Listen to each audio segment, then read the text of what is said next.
Ang mabuting balita ng Panginoon ayon kay San Mateo.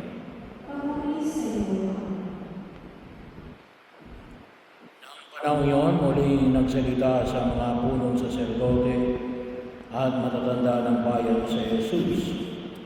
Sa pamamagitan ng talinhaga, sinabi niya ang pag-aari ng Diyos ay katulad nito.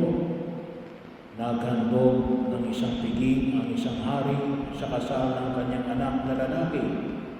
Sinugo niya ang kanyang mga alipin upang tawagin ang mga inaaniyahan, ngunit ayaw nilang dumalo.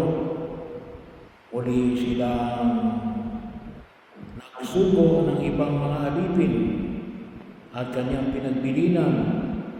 Sabihin ninyo sa mga inaaniyahan na naihanda ko na ang aking piging, napatay na ang aking mga baka at mga pinatabang buya, at handa na ang mga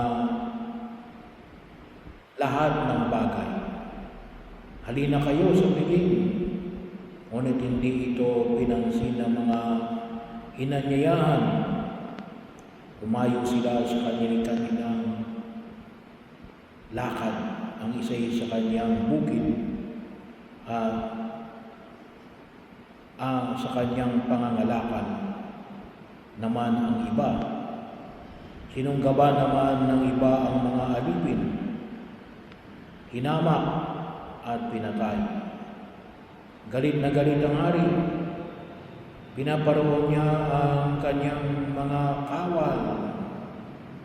Ipinapuksa ang mga mamamatay tao iyon at pinasunog ang kanilang lungsod. Sinabi sa kanyang mga alipin, nakahanda na ang piging, ngunit hindi karapat-dapat ang mga inaaniyahan. Kaya't pumunta kayo sa mga lansangang tao at inyong anyayahan sa kasalan ng lahat ng makita ninyo. Lumabas nga ang sa mga pangunahing lansangan ng mga alipin at isinama ang lahat ng matagpuan, masasama at mabuti. Ano pa't napuno ng mga panauhin ang bulwagang pangkasalan. Pumasok ang hari upang tingnan ang mga panauhin at nakita niya ang isang taong hindi nakadamit pangkasalan.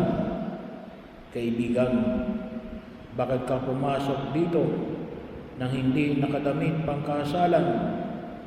Ano niya? Hindi nakaimik ang tao, kaya sinabi ng hari sa mga katulong,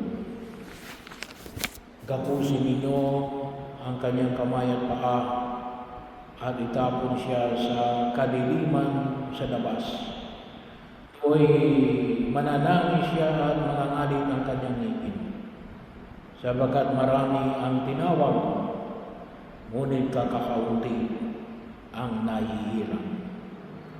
Ang mabuting balita ng Panginoon.